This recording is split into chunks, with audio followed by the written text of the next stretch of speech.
자, 6월 2일 파이썬 수업 시작하겠습니다. 지난 시간에는 우리가 그 지금까지 공부했던 내용들을 중간에 한번 점검하는 과정을 거쳤었죠. 이제 오늘 진행할 내용은요. 이건 마지막 단원 표지고요. 함수라고 하는 부분에 대해서 시작을 해볼 거예요. 이제 함수라는 게 무엇인지 살펴보고 이제 함수를 우리가 직접 만드는 과정, 그리고 함수에 전달되는 파라미터와 리턴 값이 무엇인지를 좀 살펴보고 활용하는 방법을 좀 알아볼 겁니다. 자, 일단 함수를 만드는 방법부터 볼게요. 지금까지 우리가 파이썬에 있는 내장 함수, 예를 들면은 프린트, 타입, 인풋, 리스트 정렬할 때 들어가는 sorted, 뭐 이런 기능들을 몇 가지를 살펴봤었어요. 그렇게 이제 파이썬에 내장되어 있는 기능들을 쭉 그냥 쓰기만 했는데, 그러면은 이제 이런 함수를 직접 만들 때는 어떤 과정을 거치느냐를 살펴보는 과정이에요. 굉장히 아쉽게도 다시 한번 이야기를 해야 됩니다. 굉장히 복잡한 수식은 아니고요. fx는 x 플러스 1이라고 하는 이 1차 방정식을 생각을 해보자고요. 자, 이때 이 f라고 하는 글자가 함수의 이름이 되고요. 전달되는 이 x를 우리가 매개 변수라고 하죠. 조건값이라고 이해하셔도 돼요. 이 조건값이 주어졌을 때 발동되는 수식이 x 플러스 1인 거죠. 그래서 이렇게 우리가 방정식을 만들고 정의를 하고 나면은 f에다가 1을 주면 1이 x자리로 들어가요. 그러면은 뒤에 있는 이 수식에서 x를 전부 찾아서 1로 바꾸면 되죠. 그럼 결과는 2가 나오겠죠. 2를 전달하면은 x자리가 2가 되니까 2 더하기 1이 돼서 3이 되고요. 나머지 안 봐도 되죠. 근데 우리가 어렸을 때 이거 배울 때 그냥 맨날 fx 그렇게 배우잖아요. 이제 함수라고 하는 단위를 영어로 표시하면 펑션이에요. 기능이란 뜻도 있지만 펑션이거든요. 그래서 앞 글자 따서 f예요.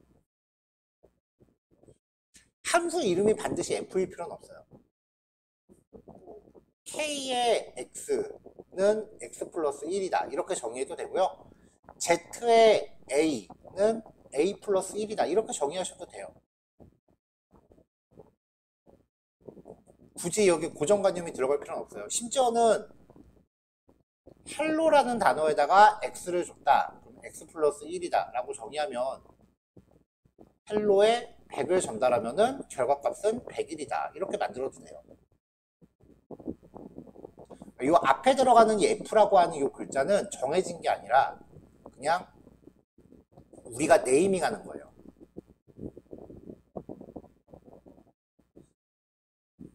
자, 이 정도 수식은 뭐 받아들이는데 큰 무리 없죠. 그럼 이제 이 수식을 프로그래밍적인 관점에서 살펴볼게요. 자, 프로그램의 함수는요, 특정 기능, 아까 방정식으로 놓고 보면 x 플러스 1이요.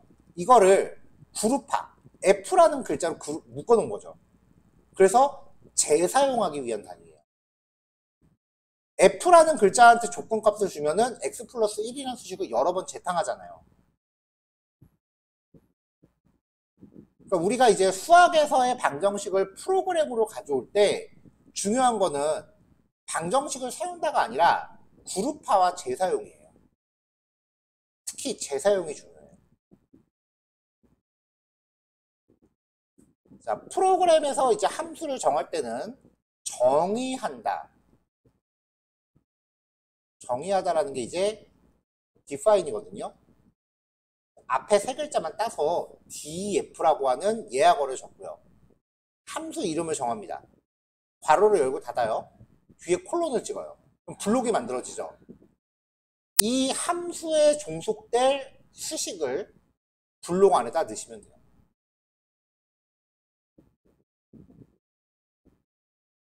자, F2의 X는 100이래요. 아, 잘못했다. F2의 O는 100이래요. F2의 10은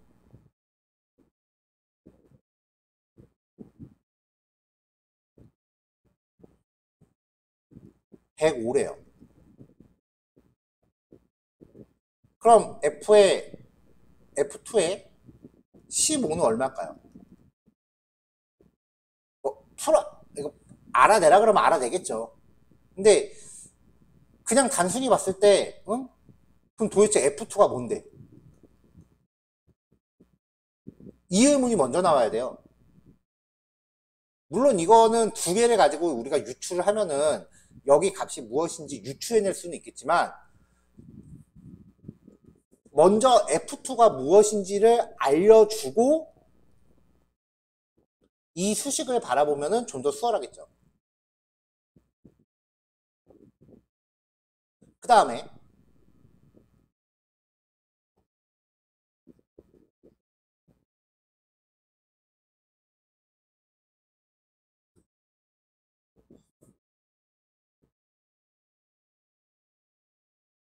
fx는 x제곱 플러스 2x 플러스 1이래요.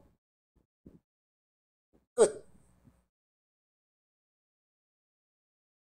무슨 말 하고 싶은 거냐면은 함수를 이렇게 만들어 놓으면은 적어도 f5 이런 식으로 뭐라도 값을 줘야 얘가 결과를 만들어내요. 함수를 정의만 해놓고 아무것도 이렇게 사용을 안 하면은 얘는 결과값을 만들어내나요? 안 만들어내죠. 프로그램도 마찬가지예요. 함수를 이렇게 만들어 놓고 얘를 안 쓰면 얘는 아무런 동작을 안 해요. 이렇게 만들어 놓은 함수를 코드에서 사용하려면은 명령어 사용하듯이 함수 이름 괄호 열고 닫고 이런 식으로 쓰시면 됩니다. 이거를 함수를 호출한다라고 표현을 해요. 그 다음에 아까 F2의 5는 100이다 라는 결과값을 만들어내려면 과연 F2라는 함수가 수식이 어떻게 정의되어 있는지 우리한테 사전 정보가 있어야 돼요. 그래서 프로그램도 마찬가지로 함수를 이렇게 호출하기 위해서는 반드시 사전에 그 함수가 미리 정의되어 있어야 돼요. 그래서 함수의 정의가 호출보다 선행되어 있어야 돼요. 먼저 정의가 돼 있어야 돼요. 한국말이 더 어려워요. 그냥 상식적으로 생각하세요. 함수를 정의만 해놓고 써먹지 않으면 아무 소용없다. 정의되지 않은 함수는 써먹을 수 없다. 자, 그럼 이제 파이썬에서 함수를 쓰는 방법입니다. 함수는 자주 사용하는 명령어를 재사용하기 위해서 그룹화해 놓은 거예요. 그 다음에 조금 전에 얘기한 것처럼 함수를 정의하는 것만으로는 아무런 동작도 하지 않습니다. say hello라는 이름의 함수를 하나 만들었어요. 여기에 프린트문 2개를 넣어놨습니다. 그 말인즉슨 이 2개의 출력문을 say hello라는 명령문으로 묶어버린 거예요. 그룹화. 그러니까 우리가 수학에서 바라보는 함수랑 프로그램에서의 함수가 똑같은 개념이긴 하지만 쓰는 목적은 좀 달라요. 자, 그럼 이제 파이썬 코드에서 say hello라고 앞에 정의해 놓은 이 함수를 딱 호출하면은 여기에 묶여 있는 두 줄이 한 번에 실행된다는 거죠. 그룹화했죠? 그 다음에 한 번 또 호출하면 다시 가서 요 한 세트를 다시 실행할 거예요. 재사용했죠. 자, 재사용과 그룹화라는 두 가지 납득이 되나요? 요거 두 가지를 납득하시면은 프로그램에서의 함수는 가장 큰 고비는 넘긴 거예요.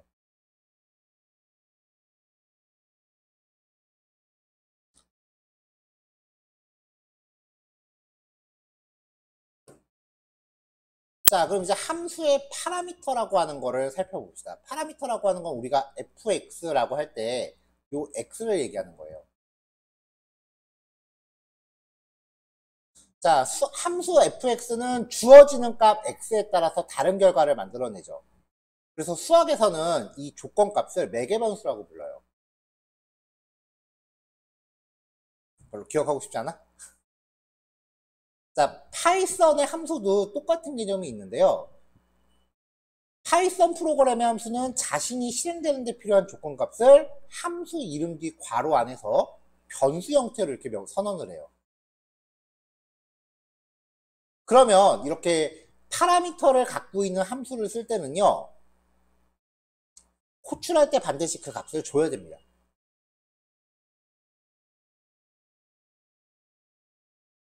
자, def, 진짜 fx를 만들었어요. 그럼 전달받은 x를 가지고 1을 더해서 y라는 변수를 만들고, f의 0번째 항목은 0번째 항목 플러스 1은 1번째 항목.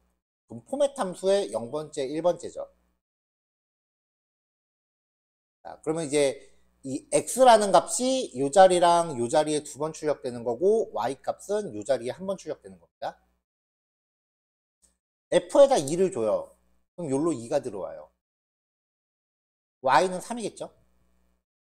자, x가 2고 y는 3이니까 f의 2는 2 더하기 1은 3. 이렇게 방정식의 모양을 출력하는 코드예요.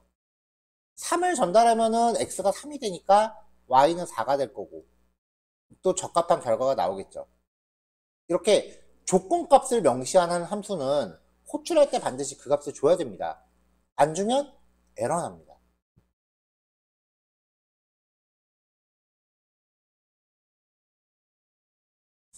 자, count라고 하는 함수를 명시를 했어요. count라는 파라미터를 명시를 했어요. 수에다가 2를 줘요. 자, 그럼 range 0, 여기가 2가 되는 거죠. 그럼 반복의 범위는 i는 0부터 1까지 1씩 증가합니다. 몇 번? 2번.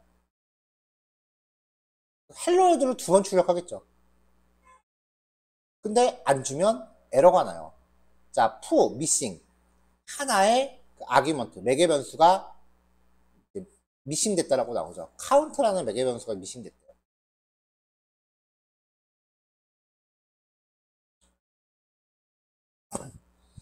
자, f의 x, y는 x 플러스 y 플러스 1이래요. 매개 변수가 x와 y입니다. 자, 수학에서도 매개 변수가 여러 개 필요하면 이렇게 콤마로 나눠서 명시하거든요. 파이썬도 마찬가지예요. 매개 변수가 2개 이상 필요하다면 콤마로 구별하시면 돼요. 그럼 호출할 때 값을 하나씩 이렇게 주시면 돼요. 자, 헬로의 x, y를 받았어요. 2개를 더해서 z를 만들고 헬로의 x, y는 다시 x 플러스 y 는 z 값이다 라고 명시한 겁니다. 자, 그럼 헬로에 2와 1을 주면은 z는 3이겠죠. x가 2, y가 1이니까요. 순서대로 들어가면 돼요. 그러면 그걸 활용한 방정식의 흐름을 이제 출력을 하겠고요. 5하고 3을 주면 x가 5가 되고 y가 3이 되니까 z는 8이 되겠죠. 자, 여기까지는 이제 우리가 알고 있는 상식과 비교하면서 따라잡을 수 있었어요. 이제부터는 여기서 확장되는 파이썬만의 규칙이에요. 파라미터를 정의하면서 뒤에 거부터 차례대로 기본값을 지정할 수 있어요. 기본값이 지정된 파라미터는 호출 시에 생략 가능해요. 얘만 이렇게 주면은 두 번째 파라미터는 이 값을 대신 쓰는 거죠. 값이 전달되지 않았을 때 기본적으로 적용될 값이에요. 그 다음에 기본적으로 이렇게 순서대로 들어가는 건데 함수를 호출할 때 이름 이퀄 값 이렇게 하면은 순서를 지키지 않아도 돼요. 알아서 자기 자리를 찾아가요.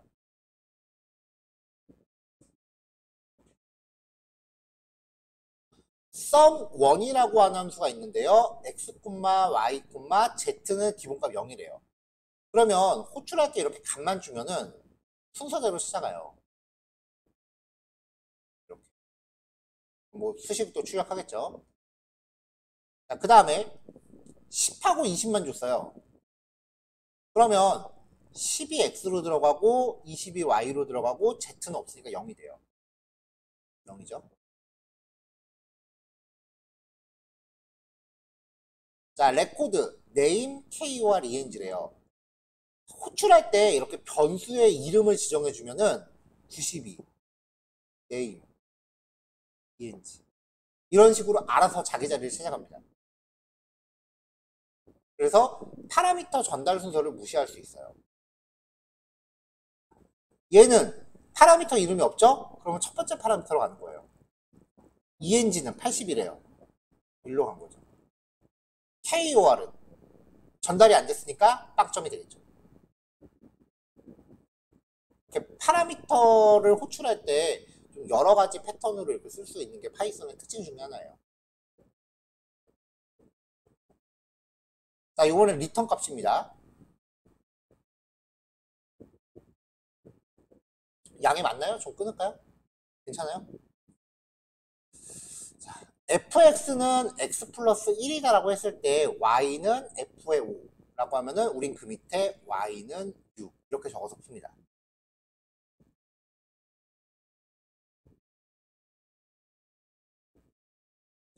자신이 포함하고 있는 수식에 대한 결과를 반환합니다. 자, 근데 이게 f가 y의 결과값을 대입한다 그렇게 해석하시면 안 되고요. 함수가 자기가 호출된 자리에다가 5를 준 거죠. 그럼 이 옆에 있는 수식을 계산해서 자기가 호출된 자리에다 결과값을 돌려놓는 거예요. 그 다음에 대입이 되는 거지. 이렇게 해석하셔야 돼요. 자, 함수가 연산 결과를 자신이 호출된 위치에 반환하는 것을 리턴이라고 하고요. 이때 반환되는 값을 리턴 값이라고 합니다. 함수 안에서 값을 리턴하려면 리턴이라는 키워드를 씁니다. 함수는 중간에 리턴이라는 키워드를 만나면 그 즉시 수행을 중단합니다. 그래서 보통 리턴은 맨 마지막에 명시를 해요. 자, 플러스 x랑 y를 받아서 z를 만든 다음에 z를 리턴했어요. 이렇게 정의만 해놓고 나면 아무 동작도 안 한다 그랬죠. 여기는 실행을 시켜도 아무 결과가 안 나옵니다. 근데 실행을 시켜야 돼요. 안 그러면은 파이썬이 이 함수를 인식을 못하니까. 자, 플러스 10과 20을 줘요. x가 10이 되고 y가 20이 되죠. z는 30일 거예요. 리턴하래요. 그러면 자기가 호출된 자리에다가 30이라는 결과값을 돌려놓는 거예요. 그래서 a는 30이 되니까 출력했을 때 30이 나오죠. 자꾸 자기가 호출된 자리에다가 돌려놓는다 라고 강조하는 이유가 예전에 이 구문을 이야기할 때 함수 두 개가 중첩되면은 그냥 안쪽 거 먼저 해석하세요 라고 그렇게 얘기하고 넘어갔죠. 자기가 호출된 자리에다 값을 돌려놓는다라고 얘기하지 않으면 여기가 해석이 안 돼요. 안쪽 거를 먼저 봅니다. 플러스 100과 200입니다. x가 100이 되고 y가 200이 돼요. 그럼 z는 300이 되겠죠? 300을 반환하래요. 자기가 호출된 자리에다 값을 갖다 놓는 거예요. 그래서 프린트 300이니까 300이 나오죠. 자, 그럼 밑에 거 플러스 5,7. 자, 그러면 x가 이제 5가 되고 y가 7이 돼요. z는 12겠죠. 그럼 z 반환하잖아요. 자기가 호출된 자리에다 결과값을 갖다 놔야 돼요. 그래야 b는 12 플러스 100이 되죠. 자기가 호출된 자리에다가 값을 돌려놓는다라고 얘기해야지, 아까 전 페이지 봤을 때 그냥 결과값을 y에 대입한다 이렇게 해석해버리면은 이런 구문이 해석이 안 돼요.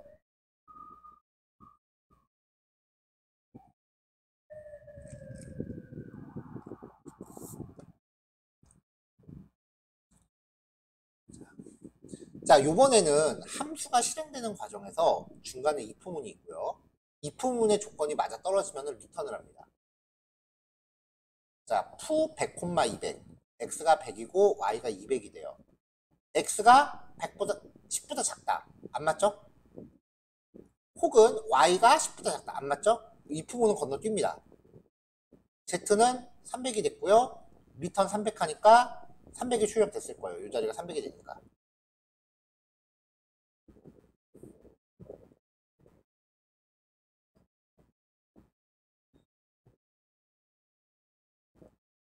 자, 요번에는 수에다가 1과 2를 줍니다. x가 1이고 y가 2예요. 자, x가 10보다 작다. 맞죠? y가 10보다 작다도 맞죠? 조건 참이에요. 그러면 이 품은 안으로 들어가요.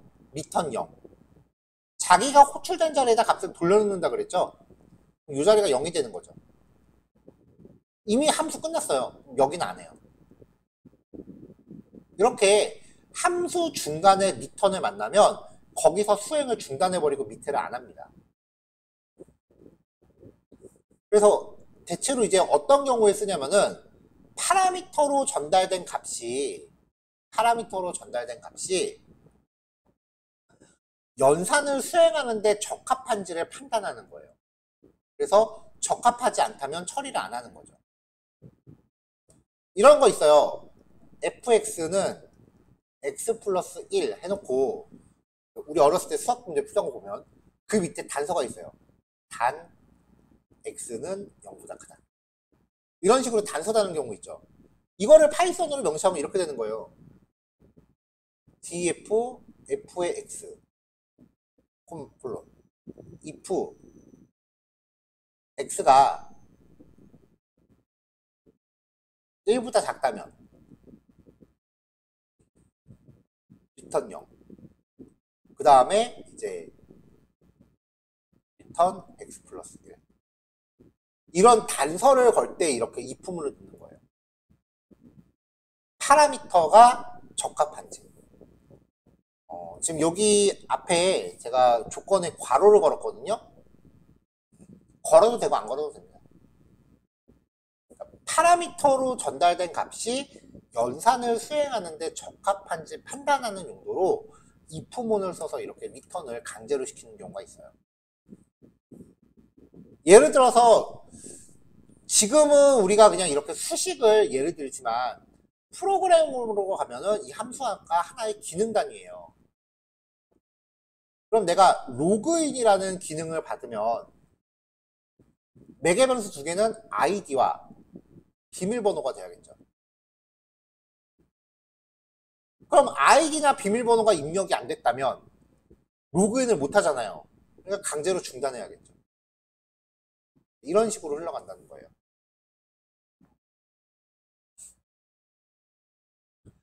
자, 튜플이나 리스트를 리턴하는 함수입니다. 바라는 함수가 x는 1, y는 2 이렇게 해서 두 개를 튜플로 묶었어요. 그러면 이 바 함수를 호출하면 a는 1하고 2가 묶여있는 튜플이 들어오겠죠. 그래서 a 자체를 출력하면은 튜플이 나올 거고요. a의 0번째, a의 1번째는 각각 1과 2가 됩니다. 리스트도 마찬가지고요. 자, 근데 우리 전에 이런 거 했어요. a, b는 튜플로 1, 2 라고 하면은 a가 1이 되고 b가 2가 된다. 구조분이라는 거 봤었죠. 그래서 이런 식으로 튜플을 리턴하는 함수는 호출할 때 애시당초 이 원소의 개수를 알고 있다면 이 값들을 이렇게 구조분해해서 받아서 개별적인 변수로 사용을 해요. 그 파이썬에서 쓰는 그 데이터 분석 쪽 함수 중에 히스트라고 하는 함수가 있어요. 이게 이제 리스트를 줍니다. 이 히스트가 뭐냐면은 히스토그램 만드는 함수예요. 히스토그램이 값에 대해서 구간을 가져요. 그래서 0부터 5, 10, 15, 20 이렇게 있다라고 하면은 0부터 5 사이에는 값이 3개가 있고 5에서 10 사이에는 값이 5개가 있고 10에서 15 사이에는 2개가 있고 15에서 20 사이에 1개가 있다. 구간별로 값이 몇 개씩 있는지를 나타내는 게 히스토그램이에요. 이걸 보통 우리가 데이터 분포라고 하는데 이거를 표로 얘기하면 0에서 5 사이는 3개 5에서 10 사이는 5개 10에서 15 사이는 2개 15에서 20 사이는 1개. 이 표를 뭐라고 부르는지 기억나는 분 계세요? 이거를 도수 분포표라고 해요.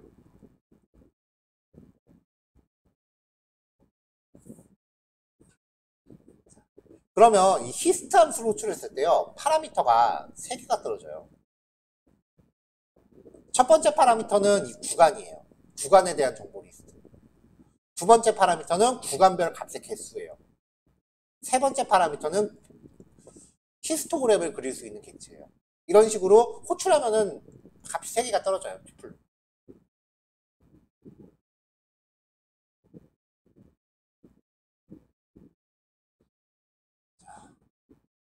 자, 함수에서 변수의 유효성 범위입니다. a가 100이고 b가 200이다. 2에 a 더하기 b. 함수 바깥에 있는 변수는 함수 안으로 그냥 자연스럽게 들어옵니다. 그래서 호출하면은 300이 나와요. 근데 함수 안에 있는 변수는 밖으로는 그냥 못 나와요. C라는 게 정의되지 않았다라고 뜨죠. 그래서 함수 안에 있는 변수를 밖으로 끄집어내려면은 리턴밖에 방법이 없습니다. 자, 자주 사용되는 코드를 그룹화해서 재사용 가능한 단위로 만드는 걸 함수라고 하고요. 함수는 필요에 따라 조건값으로 쓰이는 파라미터와 결과값으로 반환한 리턴값을 정의할 수 있습니다. 함수의 파라미터는 기본값을 미리 설정할 수 있다고 했고요. 그 다음에 파라미터를 쓸 때 이름을 명시하면은 전달 순서에 영향을 받지 않습니다. 실행 도중 리턴물을 만나면 실행을 즉시 종료하고요. 여러 개의 반환값이 필요한 경우 튜플이나 리스트로 묶어서 리턴할 수 있습니다. 자, 함수를 정의하기 위해 쓰이는 예학어 펑션, 펑크, 디파인, df죠. 펑션이라는 키워드는 자바스크립트에서 쓰는 예학어예요. 그리고 펑크라는 예학어는 없고요. 디파인도 파이썬에는 없고요. 2개 이상의 값을 반환할 때 사용할 수 없는 형태는 리스트, 튜플, 문자열, 딕셔널. 문자열이죠. 얘네들이 전부 여러 개의 값을 묶는 단위였고요. 함수를 구성하는 요소가 아닌 것. 파라미터, 함수 이름, 반복문, 리턴값. 반복문은 함수 구성하고 상관없어요. 자, 이렇게입니다. 자, 한 가지 뭐 조금 추가적인 이야기를 좀 참고 삼아서 해드려 보면,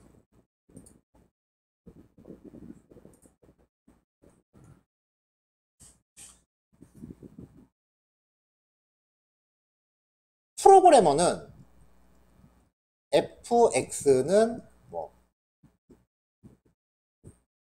f의 5는 했을 때 프로그래머는 여기를 만드는 사람이에요.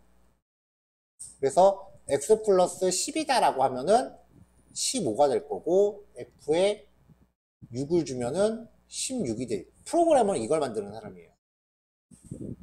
자, 근데 f에 1을 줬을 때 결과값이 2래요. f에 2를 줬을 때 결과값이 3이래요. f에 3을 줬을 때 결과값이 4래요. f에 4를 줬을 때 결과값이 5래요.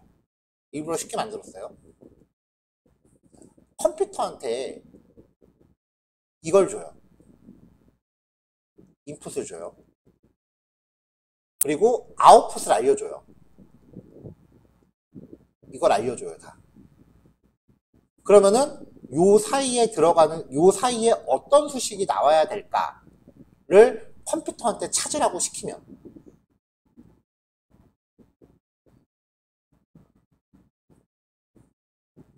이걸 우리가 머신러닝이라고 해요.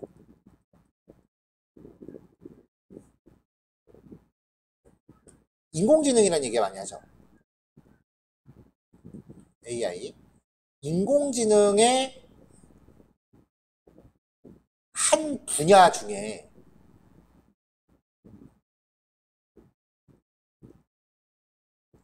머신러닝이라고 하는 하위 분야가 있어요. 이 머신러닝의 하위 분야 중에 딥러닝이라는 분야가 있어요. 딥러닝은 구현 방식이에요.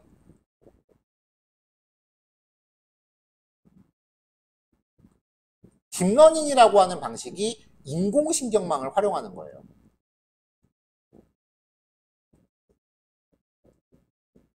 이 인공신경망 방식 중에 이렇게 문제를 주고 답을 알려줬을 때 이 중간에 어떤 수식이 필요한지를 찾아내는 방법, 이거를 딥러닝 중에 한 분야인 지도학습이라고 해요.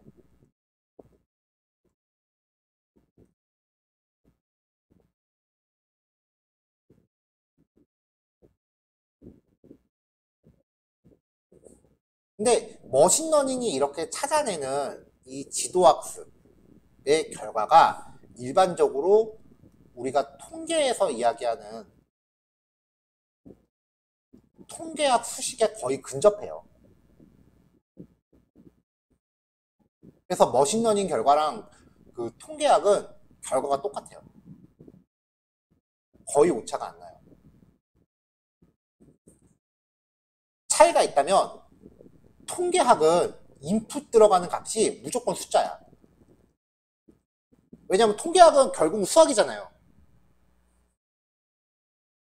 그래서 통계학으로 푸는 거는 인풋과 아웃풋이 무조건 숫자로만 떠요. 근데 머신러닝은 인풋에 종류가 다양해질 수 있어요. 그림이 될 수도 있고 문장이 될 수도 있고 아웃풋도 다른 형식이 될 수도 있고요.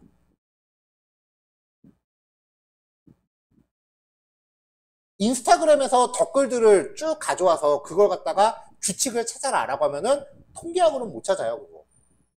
왜냐면 문장에는 방정식을 못 넣으니까. 근데 머신러닝은 걔네들 간의 유사성을 분석해서 어떻게든지 숫자로 바꿔요.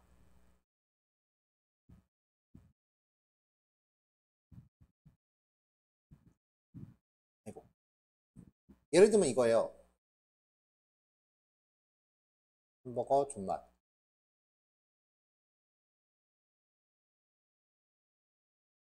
햄버거 느끼함.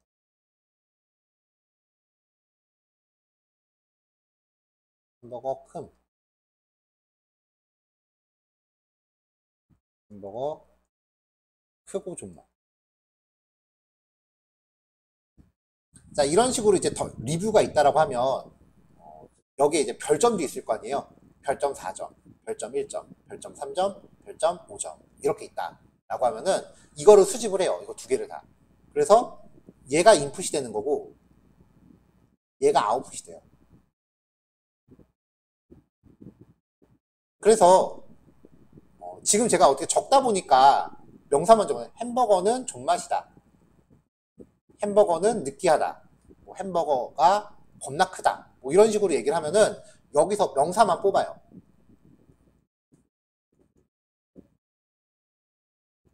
명사만 뽑아요. 이걸 이제 형태소 분석이라고 해요. 그러니까 단어들만 의미 없는 그 말들은 버리고 다 명사만 뽑아요. 그래서 각각의 단어에 일련번호를 붙여요. 1, 2, 1, 3, 1, 4, 1, 4, 2 이렇게 되는 거죠. 그래서 어떻게든 이렇게 숫자로 바꾸는 거야. 1과 2의 조합이 4점이다. 1과 3의 조합은 1점이다. 1과 4의 조합은 3점이다. 1과 4와 2의 조합은 5점이다. 이거를 학습을 시켜서 요 숫자들의 패턴을 보고 그 문장이 긍정인지 부정인지를 판단하게 해요. 이걸 우리가 감성 분석이라고 해요. 자연어 처리의 기본이에요. 그러니까 문장을 어떻게든 단어들만 남겨놓고 걔네들한테 일련번호를 다 붙인 다음에 얘네들의 조합이면은 대체로 긍정적인 면이 많다. 이렇게 해서 긍정 몇 프로, 부정 몇 프로. 그러니까 확률을 재는 거예요. 머신러닝도 별거 아니에요. 원리 알고 나면 별거 아니에요. 다만 이렇게까지 하기 위해서 최소한 이 문장들이 한 10만 개는 필요해요. 그러면 긍정인지 부정인지도 한 10만 개는 필요하죠. 누군가는 이거를 겁나 노가다를 떠갖고 이렇게 문장을 보고 단어를 뽑아서 일련번호 붙이는 거는 코딩으로 합니다.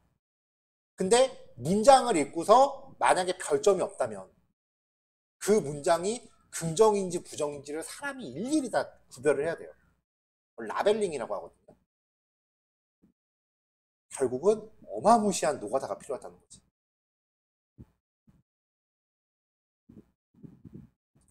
머신러닝을 공부하면은 뭐 자동으로 해준대. 그건 일반 유저들 입장이죠. 여러분들은 일반 유저로 하여금 그 자동화를 느끼게 만들어야 되기 때문에 자동화가 심할수록 여러분들은 노가다가 더 많아요. 코딩에서는. 이거 한번 만들려고 그러면 진짜 하루 왼종일 걸려요. 예제 하나만 해도. 그래서 이런 데이터를 딱 준비한 다음에 자 이제 이거 학습해 라고 해서 엔터키 땅 치면은 머신러닝이 분석해서 이제 이거에 대한 규칙을 만든다고요. 그걸 우리가 학습 모델이라고 불러요. 규칙이라고 하는 건 결국 방정식이에요. 아까 여기서 요 수식을 찾는 거라 그랬죠? 이걸 학습 모델이라고 하는 거예요.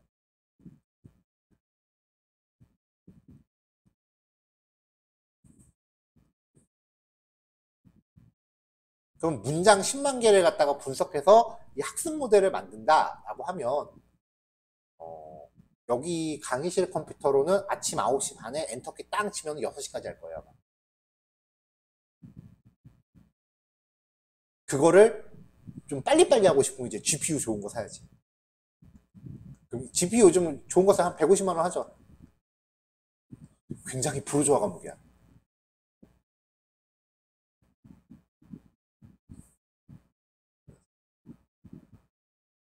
그래서 이렇게 학습 모델이라는 걸 만들고 나면은 나중에 이 학습 모델에 대해서 평가라는 걸 해요. 얘가 얼마나 정확도가 높고 성능이 얼마나 좋은지 이런 평가라는 걸 하는데 결국은 이 평가라는 걸 하는 방법 자체가 기존의 통계학 수식에다 갖다 대입을 해보는 거거든요. 그러니까 머신러닝 공부하려면 통계 다 알아야 돼요.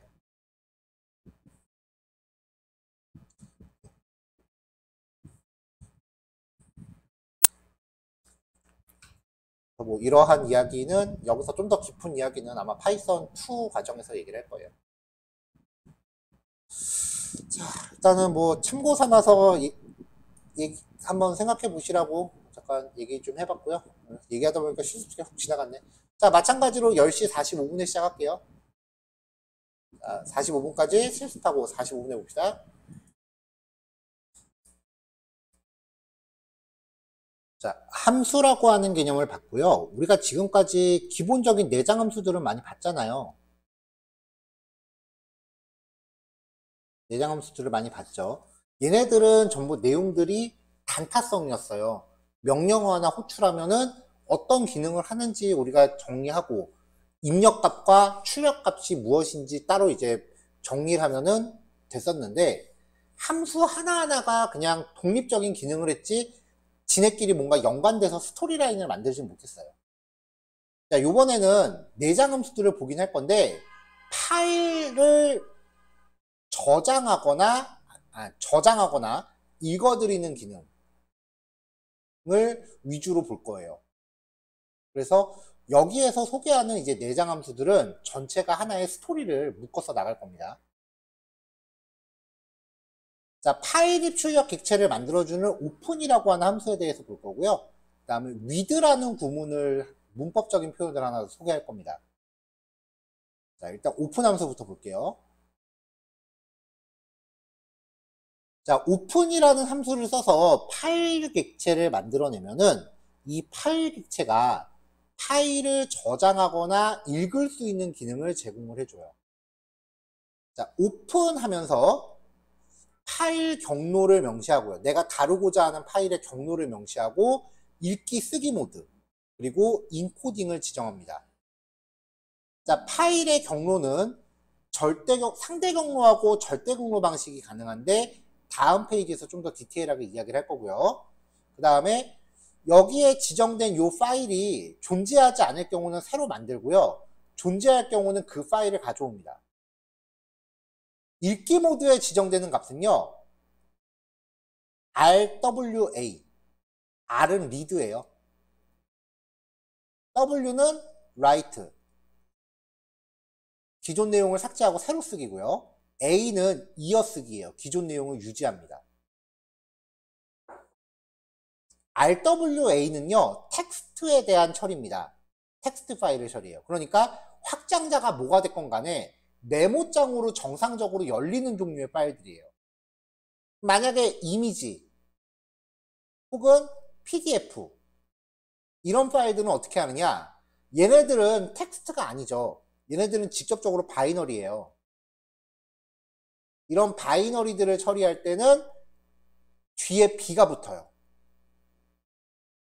그러니까 예를 들어서 이제 온라인에서 이미지를 크롤링해서 이미지를 막 다운로드 받는 프로그램을 만들고 싶다라고 하면 그때는 요걸 쓰는 거예요.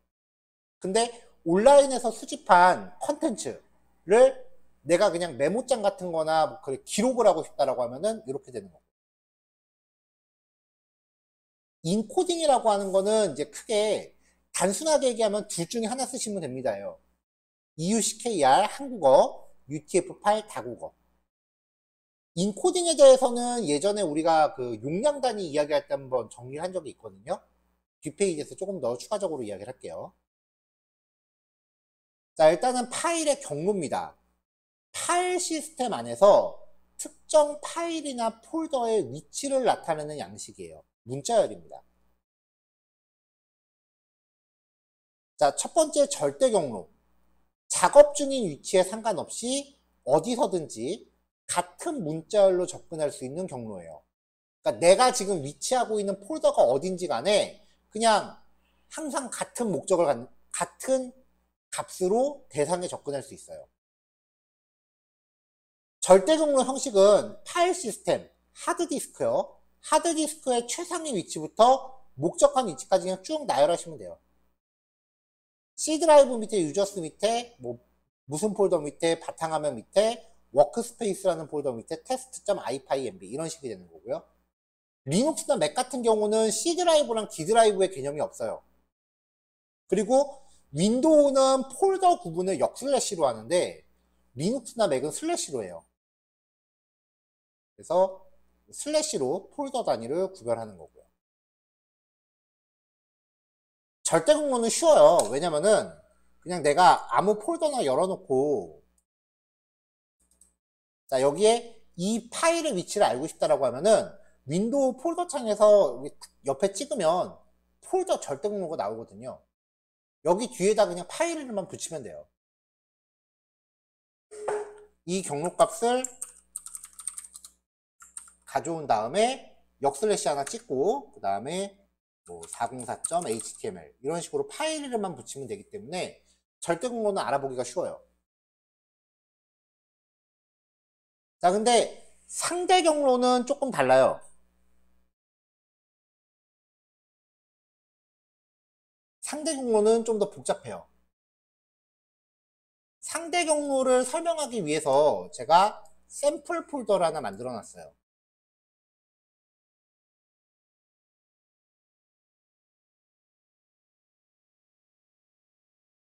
이 안에 폴더 1이 있고요.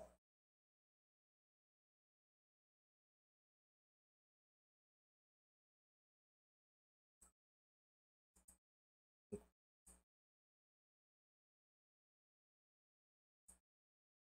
다음에 폴더 2가 있고 폴더 2 안에 서브라고 하는 폴더가 또 있습니다.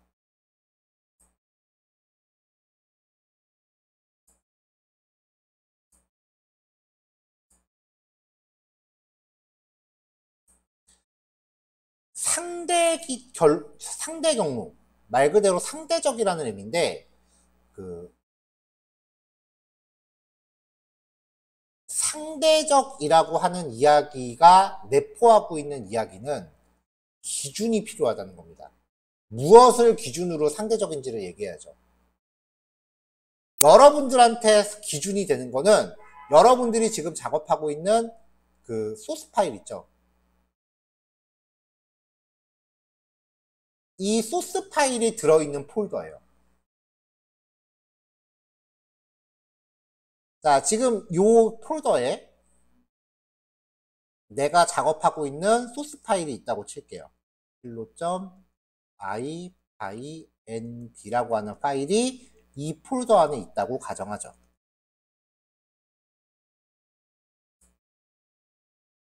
폴더 1을 열었을 때는 여기고요. 폴더 2를 열었을 때는 여기입니다. 그리고 이 안에서 다시 서브라고 하는 폴더를 열었을 땐 여기입니다. 인지됐죠?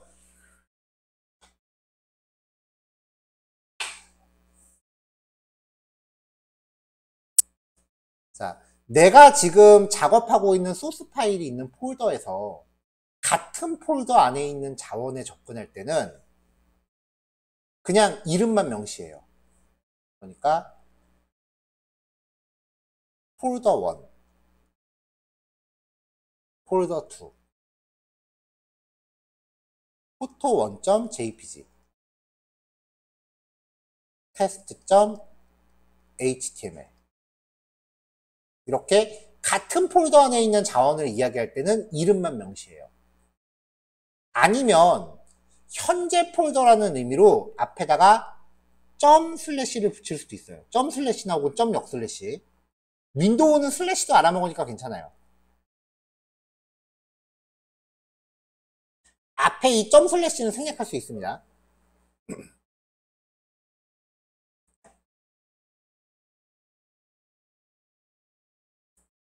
자, 그러면 이 내가 지금 작업하고 있는 요 기준 폴더 입장에서 폴더 1 안에 있는 포토2를 명시할 때는 폴더 이름 슬래시 파일 이름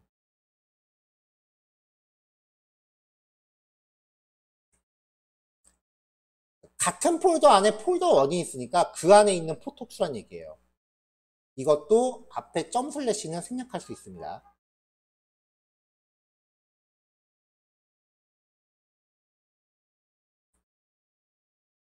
자, 그 다음에 다시 폴더 2 안에 있는 자원들. 자, 여기에 접근할 때는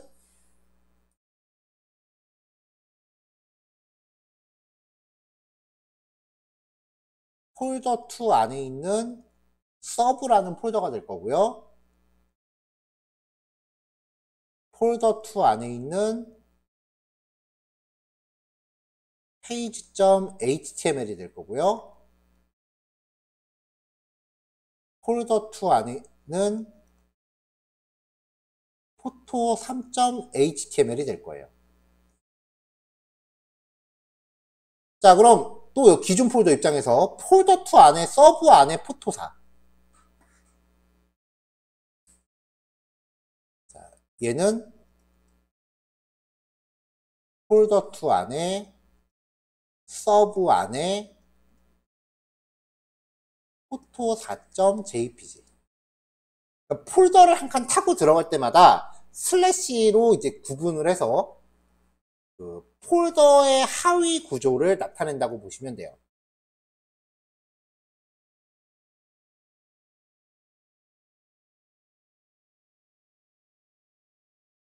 기존 폴더랑 같은 폴더 안에 있는 내가 지금 작업하고 있는 소스 파일이랑 같은 폴더 안에 있는 애들이 이제 그냥 명시하는 거고 안에 들어갈 때마다 슬래시로 구별한다. 그러니까 점 슬래시의 의미가 현재 폴더란 뜻이에요.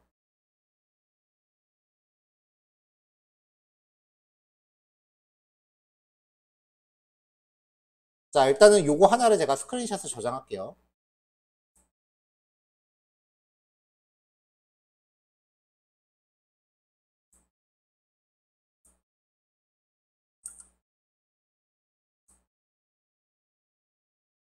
자, 지우겠습니다. 이번에는 내가 작업하고 있는 소스 파일이 여기 있다고 가정해보죠. 여기가 기준 폴더예요. 여기에 이제 얘가 기준이고 여기에 test.ipynb라고 하는 소스 파일이 들어있습니다. 자, 그럼 얘 입장에서 같은 폴더 안에 있는 자원에 접근할 때는 그냥 서브 page.html photo3.jpg가 되겠죠?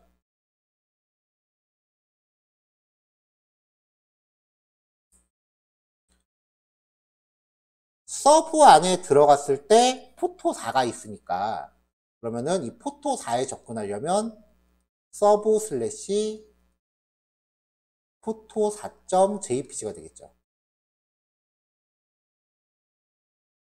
자, 그러면은 지금 폴더 2, 즉 이 안에 있는 건데 그럼 test.ipynb가 포토 1.jpg에 접근하면 위로 한 칸 올라가야 되잖아요.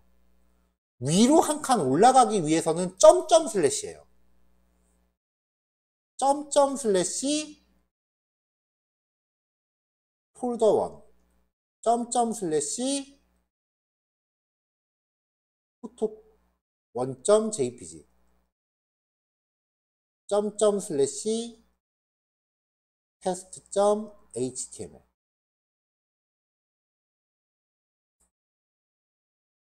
자, 그럼 이 폴더 안에 있는 포토2에 들어가, 여기서니까 위로 한 칸 올라가서 폴더 1으로 들어가야 되죠. 그러니까 점점 슬래시 폴더 1 안에 있는 포토2.jpg가 돼요. 이 점점 슬래시라는 개념을 되게 많이 헷갈려 하시더라고요. 위로 한 칸 올라가면은 점점 슬래시예요. 위로 2칸 올라가면 점점 슬래시 점점 슬래시. 어렵진 않아요. 헷갈리는 거지.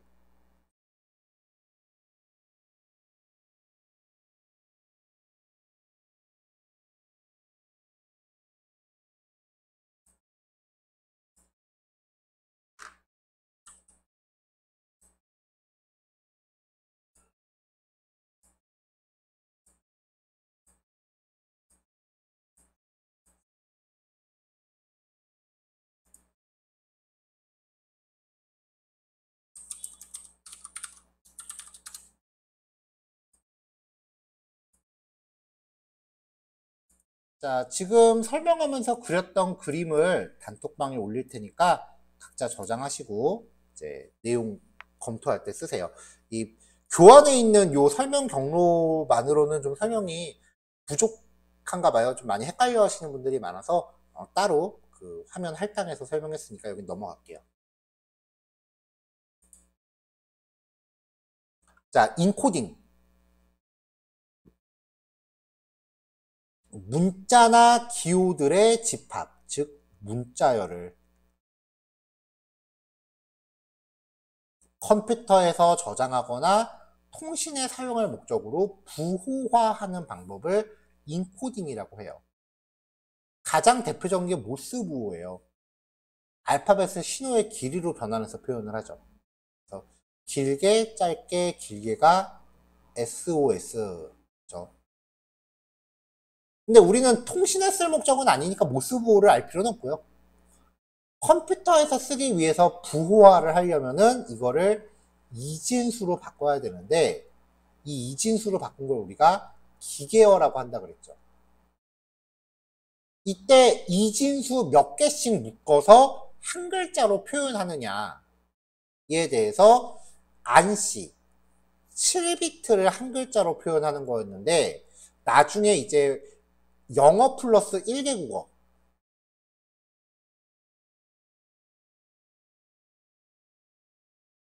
국어를 표현하기 위해서 조합형 글자를 위한 1비트를 추가해서 8비트를 한 글자로 표현하는 걸 확장 안씨라고 하고 얘가 현재 국제 표준이라고 했습니다. 근데 영어 플러스 1개 국어니까 국가별로 나눠져요. 그래서 우리나라는 EUCKR, 일본어는 EUCJP, 뭐 EUCCH 이런 식이에요. 근데 한글인도는 EUCKR에서 마이크로소프트가 독자적으로 확장한 CP949라는 방식을 쓰는데 둘이 호환이 되니까 뭐 따로 구별할 필요는 없어요. 근데 이제 이렇게 만들면 말 그대로 영어 플러스 1개 국어밖에 못 쓰기 때문에 요즘 프로그램은 좀 어렵고 그 다국어를 한꺼번에 표현 가능한 인코딩 체계로 UTF-8이라는 게 고안이 됐는데 얘는 이진수 3바이트 3바이트 그러니까 이진수 8비트짜리를 3묶음 즉 24개의 이진수로 한 글자를 표현하는 방식이라고 했어요. 기억나나요? 비슷한 얘기 했던 거? 네, 뭐 그런 이야기들 만약에 전공이시면 기억을 하셔야 되는데 전공이 아니면은 그냥 EUCKR하고 UTF 파일 요거 2개만 남기시면 돼요. 한글 처리 방식, 글자 처리 방식이 다르다. 그래서 처리 방식이 다르면은 한글이 깨져요. 영어는 어차피 상관없고. 자, 그럼 이제 사용 방법을 봅시다. 오픈이라는 함수로 파일 이름만 덩그러니 놨습니다. 상대 공모죠? 그 다음에 내가 지금 작성하는 소스 파일이랑 같은 폴더 안에다 만들라는 거예요. 거기에다가 W, 쓰기 모드로 만들고요. 인코딩을 UTF-8로 잡았어요. 이렇게 하면은 파이썬이 이러한 텍스트 파일을 작성할 수 있는 객체를 반환해요. 이 객체를 가지고 write라고 하는 메서드를 호출하면 파라미터의 내용을 파일에다 기록합니다. 줄바꿈을 원하는 위치에 escape 문자를 쓰시면 되고요. 그리고 파일을 다 작성했으면 마지막에 클로즈를 꼭 호출하셔야 돼요. 이 클로즈는 뭐냐? 지금 우리가 하는 거는 어차피 코드가 짧으니까 요만큼 실행하면 프로그램이 종료가 돼버리니까 상관이 없는데, 만약에 이 프로그램이 종료가 안 되고 계속 실행 중이다. 근데 클로즈 안 했다. 윈도우에서 그런 거 본 적 있지 않아요? 이 파일이 다른 프로그램에서 사용 중이기 때문에 삭제하거나 이름 바꿀 수 없다라고 막 에러창 나는 거. 그게 파일을 오픈해놓고 클로즈를 안 하면 그래요. 그러니까 그런 상황을 막기 위해서 클로즈를 반드시 하셔야 되고요. 얘는 실행하고 나면 아무것도 출력 안 돼요. 대신에 주피터 소스 파일 작성하는 거랑 같은 폴더에 파일이 생길 거고요. 열어보면 실제로 이 내용이 기록이 되어 있을 거예요. 자, 이번엔 파일 읽기입니다. 오픈 helloworld.txt. 아까 작성한 파일을 그대로 읽기 모드로 가져올게요. 작성할 때 UTF-8로 기록했으면 읽을 때도 UTF-8로 읽어야 돼요. 이게 안 맞으면 한글이 깨져요. 에러가 나거나. 자, 그럼 얘는 이제 내용을 읽을 수 있어요. 얘를 가지고 f.read라고 하면 이 파일에 있는 모든 내용을 리턴해줘요. 출력하면 파일의 내용 그대로 나오죠. 마지막으로 닫으시면 됩니다. 자, 일단 여기까지 하고 넘어갈게요. 이거 코드 길지 않으니까 개당 5분이면 충분히 실습할 것 같아서 20분까지 실습하시고 11시 반에 시작할게요. 근데 5분만 더 쓸게요. 35분 해봅시다. 그 사이에 잠 깨세요. 자, 35분 시작할게요. 자, 요번에는 이제 with라고 하는 구문을 사용하는 케이스인데요.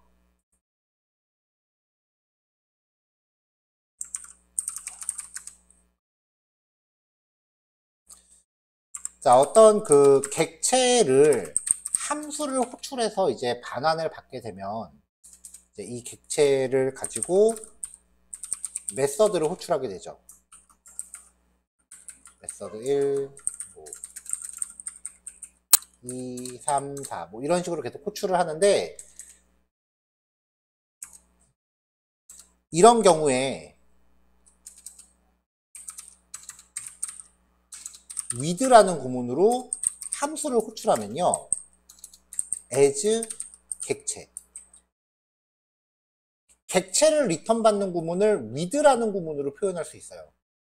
그러면 이제 이 객체의 메서드를 활용하기 위해서는 with 블록 안에서 수행을 해요. 이렇게요. 이 구문의 특징은 객체의 유효 범위가 with문 블록 안에서만 유효해요. 이 with 블록이 끝나면은 여기서는 객체라는 애를 만든 객체를 인식을 못해요. 대신에 마지막에 객체를 가지고 내가 클로즈 처리를 해야 되는 객체들이 종종 있거든요. with문은 클로즈 처리를 안 해도 자기가 자동으로 처리를 해줘요. 어차피 기능은 똑같기 때문에 위의 형식을 쓰던지 밑의 형식을 쓰던지 뭐 상관은 없지만, 그래도 with라는 구문을 소개할 목적으로 앞에서 봤었던 예제를 다시 한번 재구성을 했어요.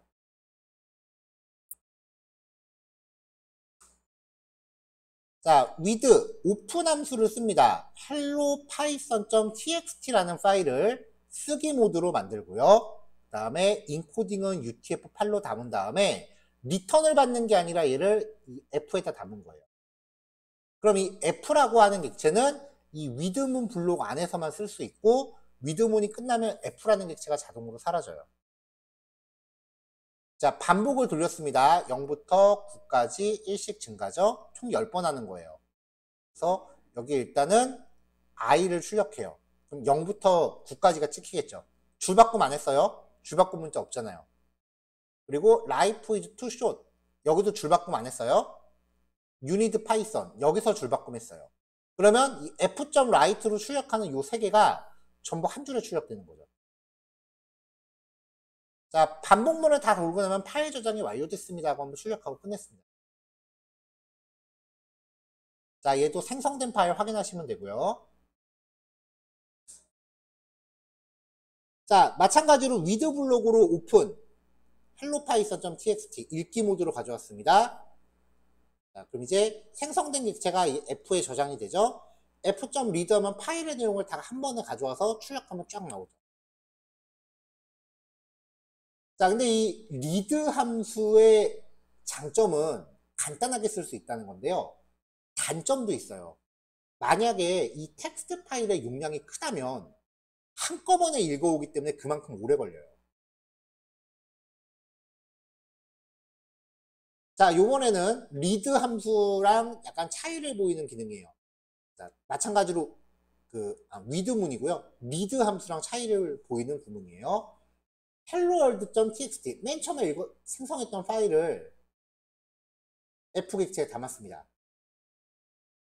f.readlines 라고 하는 함수는요, 줄바꿈 단위로 문장을 잘라서 리스트로 만들어서 반환을 해요.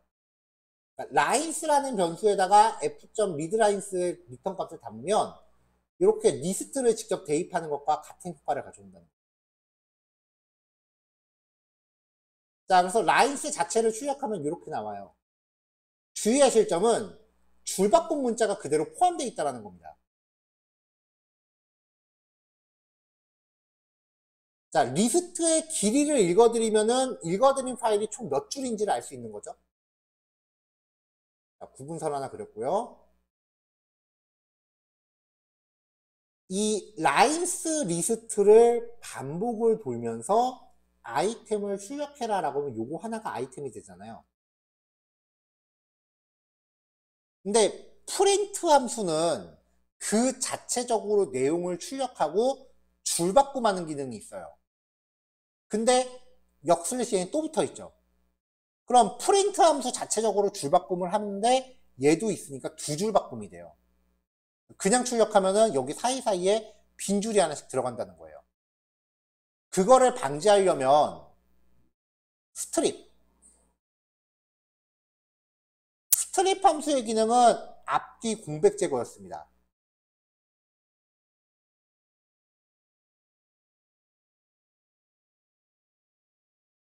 가물가물하죠?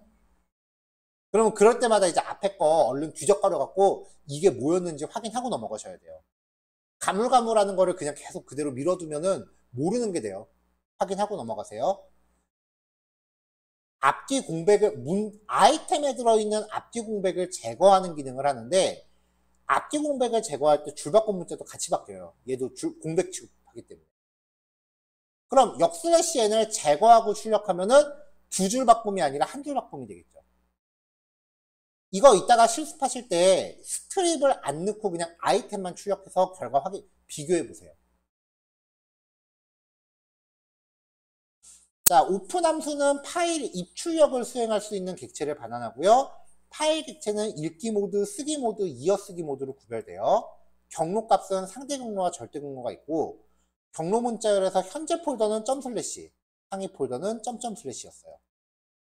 인코딩은 문자를 부호화하는 방법으로 한국어 전용인 EUCKR과 다국어 지원이 가능한 UTF-8이 있고요. 대부분 UTF-8을 씁니다. with문은 객체를 블록 안에서만 유효하도록 설정하는 부분으로 with문을 사용하면 별도의 클로즈 처리를 생략할 수 있습니다.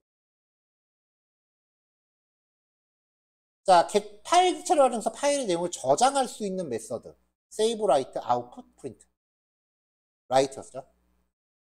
파일 객체를 활용해서 파일의 내용을 가져올 수 있는 메서드. read였습니다. 파일의 내용을 한 줄씩 읽어드리기 위해 사용하는 함수. readline, readlines, readlines예요. 제가 파이썬 자료를 검토할 때마다 이 문제는 꼭 나와요. 요거 두 개 헷갈리게 해갖고. 자, 여기까지고요. 여기까지 이제 실습 진행하시면 되겠습니다. 마지막 단원이 내용이 조금 세거든요. 요거 실습 시간을 조금 단축을 해서 어차피 12시 15분에 시작할게요. 지금부터 30분이에요. 자, 이따 봅시다.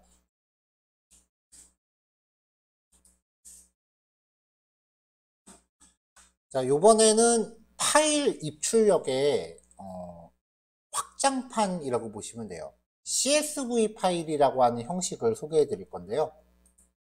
먼저 CSV 파일이 뭔지 이해해보고 그 다음에 CSV 파일 저장하기랑 읽어오는 과정을 이제 처리해 볼게요. 자, CSV 파일은요, 엑셀에서 쓰는 표 형식을 텍스트 형태로 변환한 거예요. 보통 우리가 엑셀에서 이런 식으로 자료를 정리하죠. 이거를 메모장으로 옮겨보면 각각의 행을 이런 식으로 텍스트 파일에서 줄바꿈으로 표현을 하고 각각의 칸을 쉼표로 지정하는 거죠. 내용은 똑같아요. 엑셀에서 다른 이름으로 저장하기 할 때 보면은 엑셀 파일에 CSV, 쉼표로 분리라고 하는 파일이 있어요. 그래서 CSV 파일을 저장을 하면 더블 클릭했을 때 엑셀로 바로 열려요. 근데 텍스트 형식이기 때문에 메모장으로도 열 수 있다는 얘기예요. 텍스트 파일이라고 하면은 이제 우리가 파이썬의 그 오픈 함수로 만든 파일 객체를 통해서 읽고 쓰기가 자유롭다는 얘기가 돼요. 자, 그럼 CSV 파일을 저장하는 방식을 볼게요. CSV 파일의 규칙은 단순해요. 각각의 행 단위는 줄바꿈 문자로 표현한다. 각각의 칸은 쉼표로 표현한다.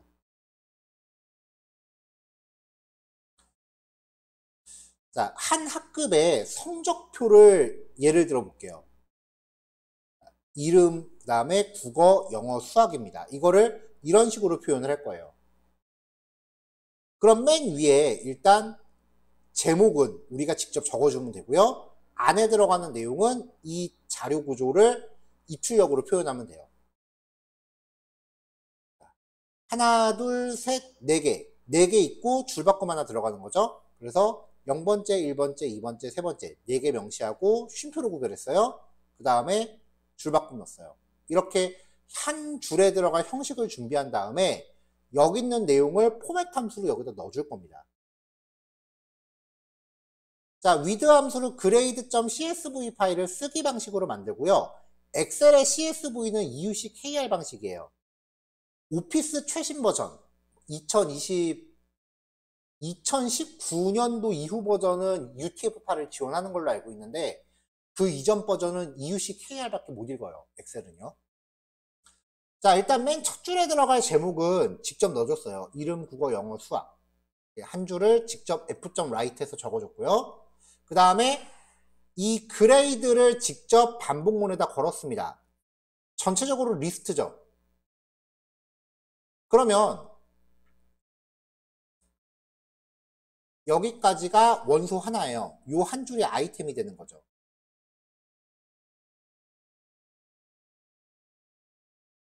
자, 그러면 이제 아이템의 네임, 아이템 자체가 딕셔너리인 거니까요. 아이템의 KR, 아이템의 ENG, 아이템의 MES 이거를 tpl.format 여기다 거는 거예요. 그러면은 철수 95, 88, 72라는 값이 여기에 각각 세팅이 돼서 한 줄을 만들겠죠.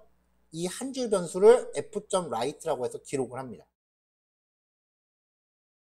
실제로 굉장히 많이 쓰는 코딩 형식이기 때문에 여러분들한테 리스트나 딕셔너리 같은 거를 소개할 때 이런 복합적인 자료 구조를 제가 굉장히 힘줘서 소개를 했어요. 자, 이거는 이제 생성된 파일을 직접 열어보셔야 돼요. 출력 결과는 따로 없어요.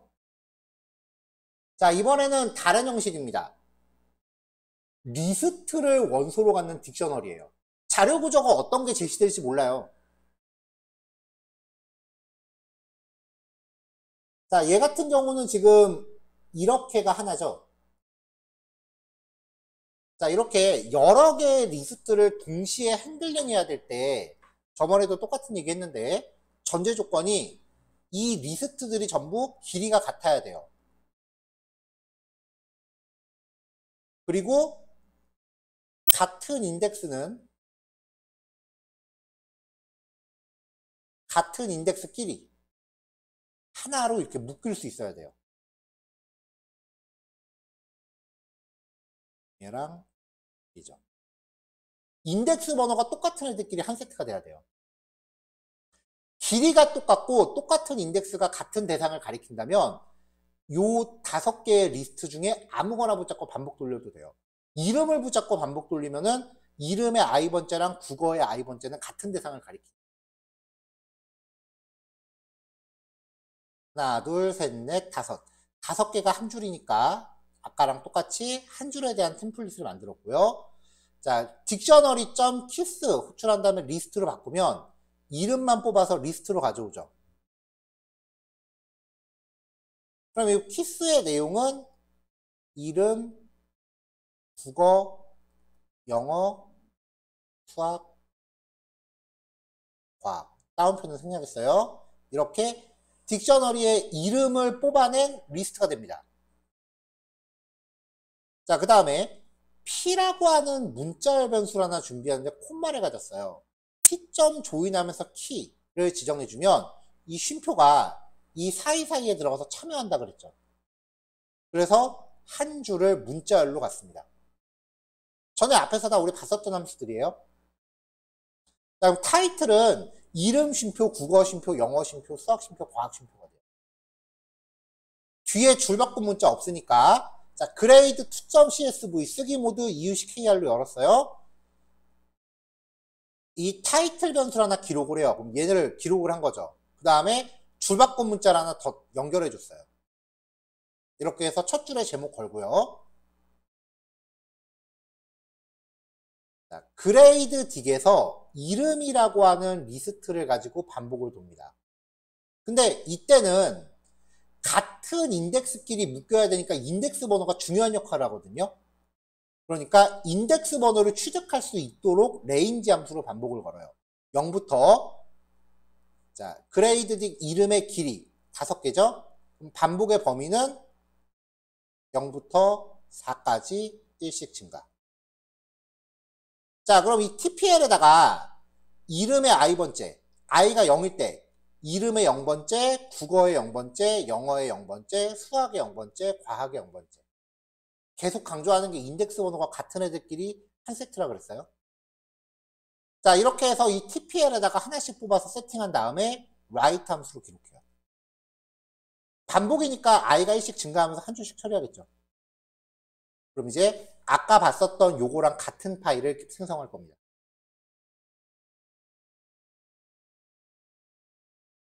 자, 이번엔 CSV 파일을 읽어와 볼게요. 자, 길어서 스텝을 2개로 쪼갰어요.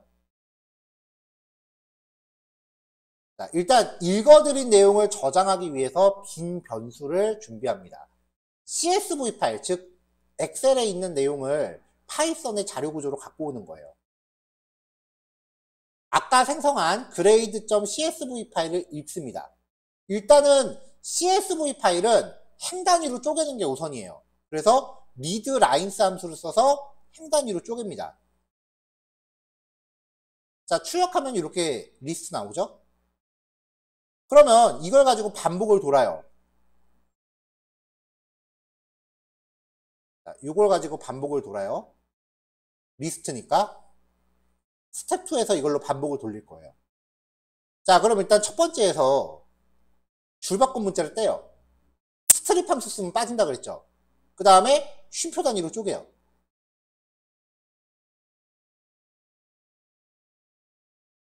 그러면 이제 각각의 항목을 뽑아낼 수 있고 이걸 우리가 원하는 자료 구조로 쓰면 돼요. 근데 지금 CSV 파일을 읽어왔을 때 첫 번째 행은 제목이니까 필요가 없어요. 첫 번째 건 제끼고 얘는 제끼고 얘부터 처리해야 돼요. 자, 그래서 스텝 2에요. 자, CSV의 데이터를 저장할 빈 배열을 준비했습니다. 아까 읽었던 CSV를 가지고 반복을 돌려요. 에너미레이트 함수는 인덱스 번호랑 원소를 다 가져온다 그랬죠. 아까 가져온 리스트에서 i가 0일 때는 제목이니까 필요가 없잖아요. 그래서 i가 0이라면 첫 번째 항목이 0이죠. 컨티뉴. 컨티뉴 함수는 무조건 조건으로 다시 한다 그랬죠. i가 0번째 거 건너뛴 거예요. 그 다음에는 이제 line.strip 한 줄을 가져와서 스트립 앞뒤 공백 제거하고요. 스플릿 콤마 단위로 쪼개요. 그러면은 얘를 가지고 콤마 단위로 쪼갰으니까 이렇게 리스트로 바뀔 거예요. 자, 얘를 이제 적합한 딕셔너리에 넣습니다. name은 k 0번째, kor은 문자열이에요. 그러니까 숫자로 바꿔야 돼요. int, eng도 int의 k 두 번째, math도 int의 k 세 번째. 이렇게 하면 한 줄이 딕셔너리로 바뀌죠. 빈 리스트예요. append 함수는 뒤에다가 원소를 추가했습니다. 그러니까 이 리스트에 딕셔너리 만든 거를 넣어준 거죠. 이게 전체 반복문 안에서 있으니까 CSV의 각 행을 이 리스트에 차곡차곡 담게 됩니다. 결과 확인하면은 이렇게 변환이 되죠. 이거를 어떻게 활용하는지는 여러분들 하기 날렸어요.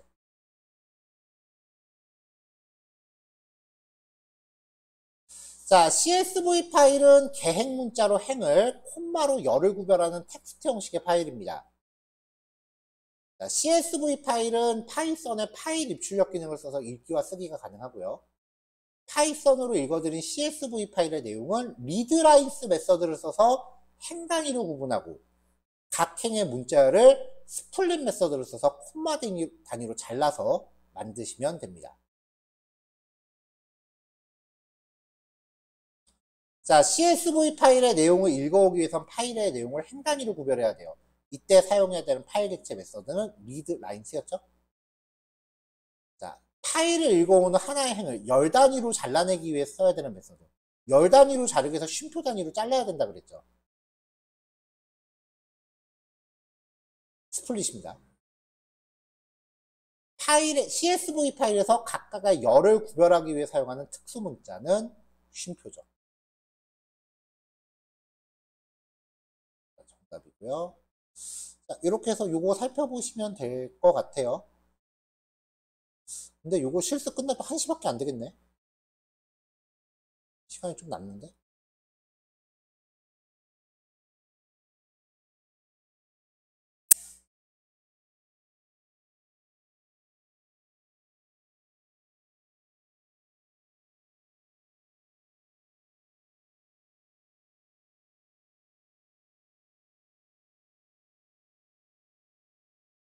자, 일단 요거 실습 진행하도록 합시다.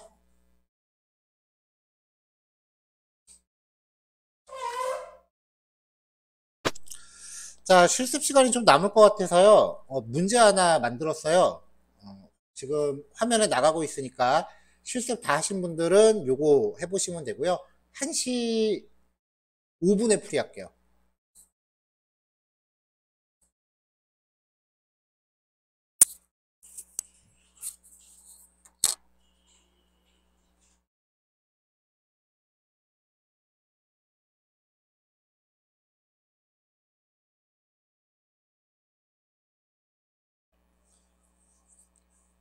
자, 풀이해 봅시다.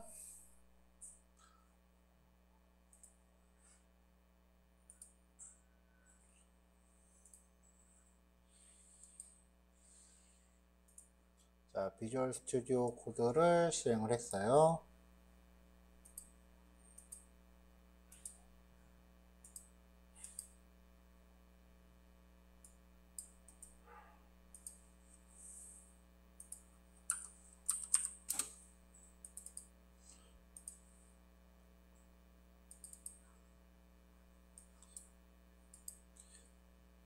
자, 다운받은 CSV 파일을 요 안에다 넣습니다. 자, 이제 주피터 파일 하나 만들게요.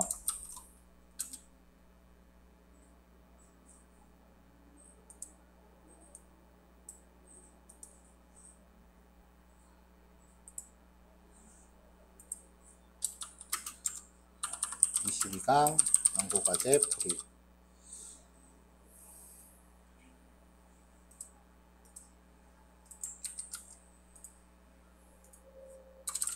자, 문제가 요거였죠.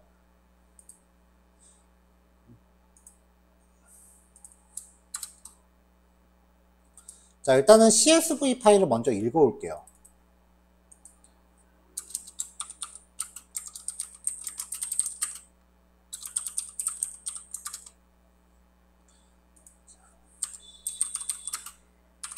자, 일단 빈 리스트를 하나 만들고요. with open traffic agc.csv를 읽기 모드로 엽니다. 자, 그 다음에 인코딩은 일단은 EUCKR로 열게요. as f.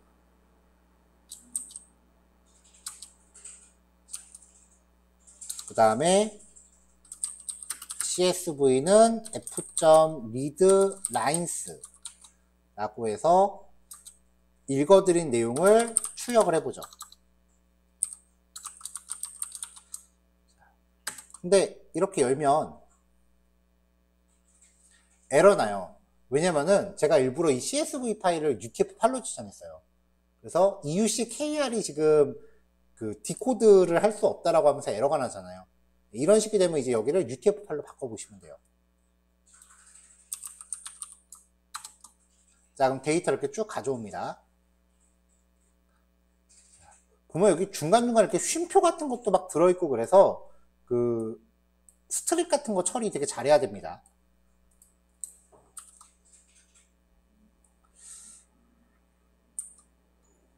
자, 일단 CSV 파일을 가져왔으니까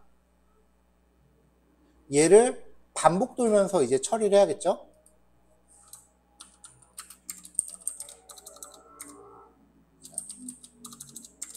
CSV 내용을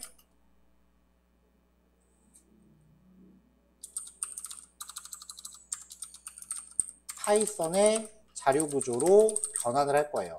이때 방법이 그 리스트를 원소로 갖는 딕셔너리여도 되고 딕셔너리를 원소로 갖는 리스트여도 되는데 지금 우리가 본 패턴은 리스트 안에다 딕셔너리를 넣는 형식이니까 데이터는 필요 없네요.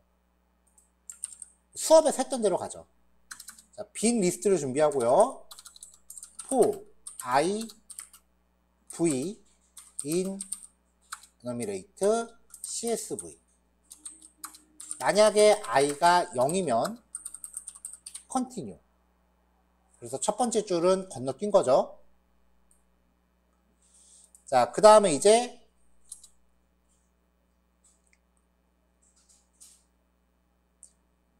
이 v가 리스트 원소 하나니까 v.strip.split 콤마 단위로 쪼개라 라고 해서 이게 하나의 라인이 한 줄이 됩니다. 프린트 라인이라고 해서 중간 점검 해볼게요.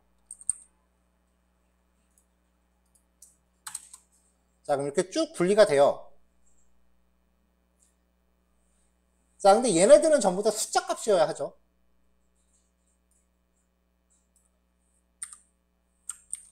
자, 그래서 일단 얘를 주석으로 맞고 아이템은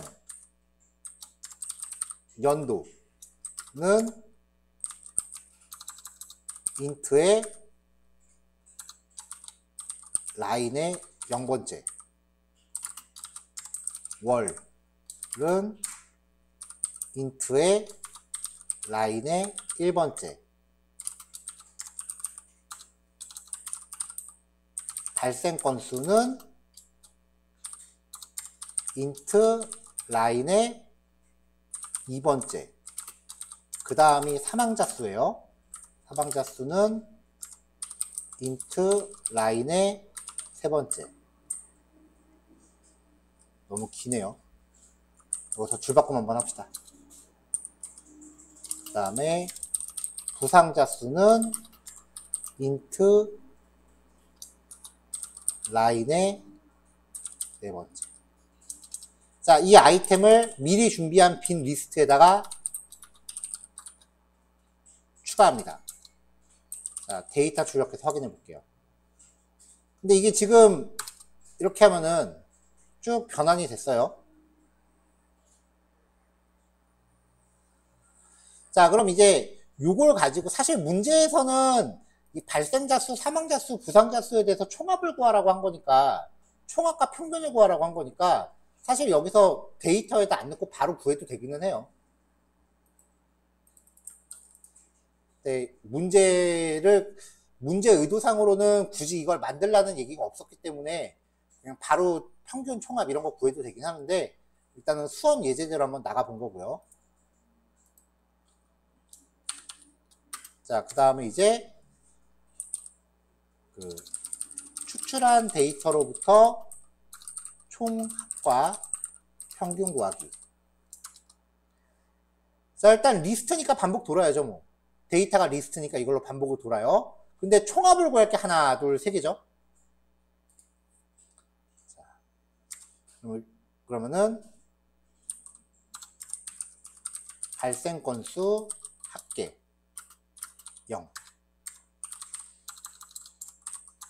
사망자 수 합계 0. 부상자 수 합계 0. 포 아이템 인 데이터. 그럼 이제 아이템은 요 딕셔너리 한 줄이 될 거예요. 자, 그러면 발생 건수 합계는 플러스 이퀄 아이템의 발생 건수. 자, 이렇게 해서 사망자 수에 대해서도 내주고 부상자 수에 대해서도 내주고.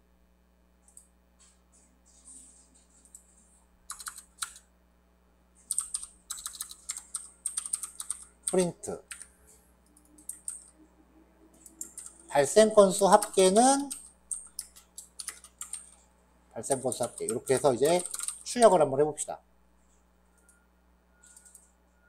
일단은 총합 구하기.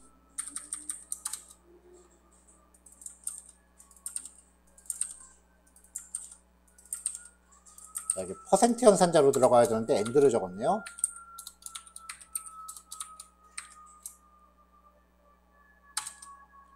자, 결과값이 나왔어요. 자, 그 다음에 월별 평균을 구하려고 했는데 요거 한 줄이 월이니까 요 한 줄이 한 달이니까 이 데이터의 길이로 나누면 평균이 나와요.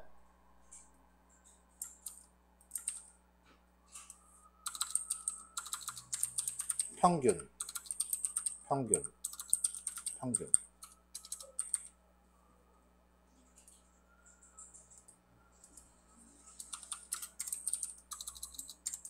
월별 평균 구하기. 개월수는 전체 데이터의 길이를 측정하면 되고요. 이걸로 이제 개월수로 나눠주면은 평균을 같이 구할 수 있겠죠. 자, 얘는 소수점 첫째 자리까지 해볼까요?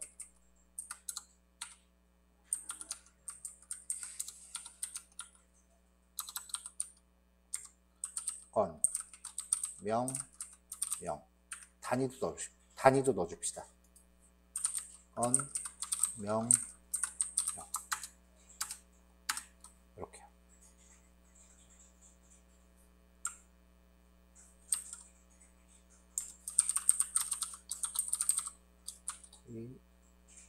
오늘이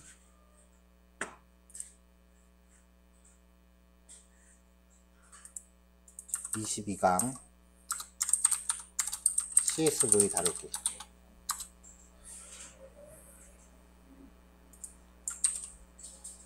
자, 이렇게 하면 이제 문제풀이가 마무리됩니다.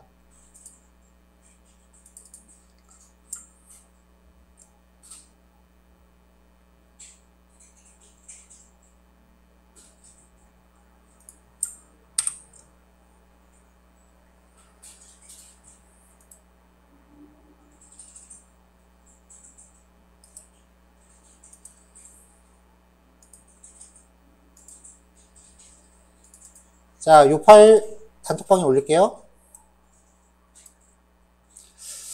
자, 오늘 내용 여기까지입니다. 다음 시간에는 이제 클래스와 객체라고 하는 객체 지향이라고 하는 개념에 대해서 진행을 할 겁니다.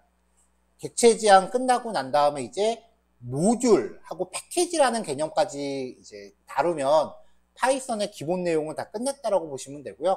그 내용을 토대로 여러분들이 뭐 파이썬으로 웹 프로그래밍을 하시건 아니면 데이터 분석을 하시건 그 이후에 계속 방향성을 잡아서 나가시면 돼요. 근데 개인적으로 권하는 거는 파이썬을 기왕 시작했으면 그래도 데이터 분석 한 번 정도는 해보는 게 여러 분야에서 쓸모가 많으니까요. 나는 프로그래머 할 거라서 데이터 분석 안 할 거예요 라고, 아이, 설마 프로그래머가 데이터 분석을 왜 하네요.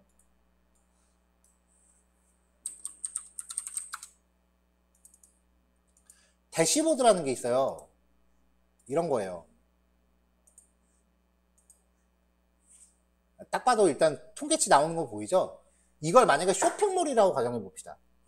쇼핑몰 같은 경우에 누군가는 상품을 계속 올리잖아요.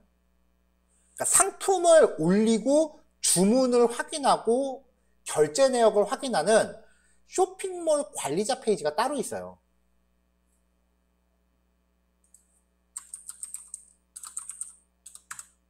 하나 예를 들어 보면은 이제 이건 이제 무료 게시판, 무료 플랫폼이니까 0카트. 만약에 이런 쇼핑몰이 있다라고 치면 여기에 상품을 올리고 회원을 관리하고 상품을 올리는 그런 관리자 전용 페이지가 따로 있어요. 모든 쇼핑몰에 이런 게 있어요. 그럼 이런 데서는 상품 판매 순위라든지 주문 내역, 뭐 이런 각종 매출 통계, 월별 매출 통계, 뭐 이런 식으로 기본적인 통계치는 다 들어가요. 그래야 그걸 영업팀한테 넘겨야 걔네가 그걸로 마케팅을 하지. 그리고 이런 식의 대시보드는 신입한테 많이 시켜요. 왜냐면 쇼핑몰 자체는 불특정 다수, 즉 고객들이 보는 사이트죠. 그러니까 이건 잘 만들어야 돼. 못 만들면 욕먹어. 하지만 이런 사이트는 회사 안에서 몇 명만 쓰는 사이트라고요. 못 만들어도 돼. 동작만 하면 돼. 그러니까 오히려 이런 사이트를 신입한테 더 많이 맡겨요. 근데 이런 걸 만들려면 이제 기본적인 통계치 같은 거 만들고 그래프도 뽑아내야 된다고요.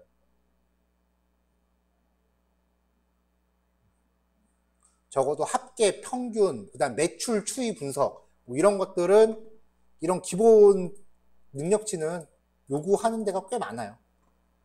그래서 기왕이면은 파이썬 시작한 김에 간단한 그 통계치 내는 거 정도까지는 그래도 다루시는 게, 그래도 파이썬 시작한 김에, 왜 우리 흔히 그런 말 했잖아요. 칼을 뽑았으면 무라도 썰어야 된다고. 뭐라도 이제 결과물을 만들어낼 수 있는 방법일 거예요. 사실 그게 아니면 파이썬 자체를 요즘 그렇게 다른 언어로도 충분히 대체할 수 있어요. 하지만 통계치 내는 거는 파이썬이 압도적으로 우위예요. 자, 오늘은 여기까지 진행할게요. 고생 많으셨고요. 주말 잘 보내고 다음 주에 봅시다. 네, 수고하셨습니다. 네, 이수아님도 수고하셨습니다. 다른 분도 수고하셨어요.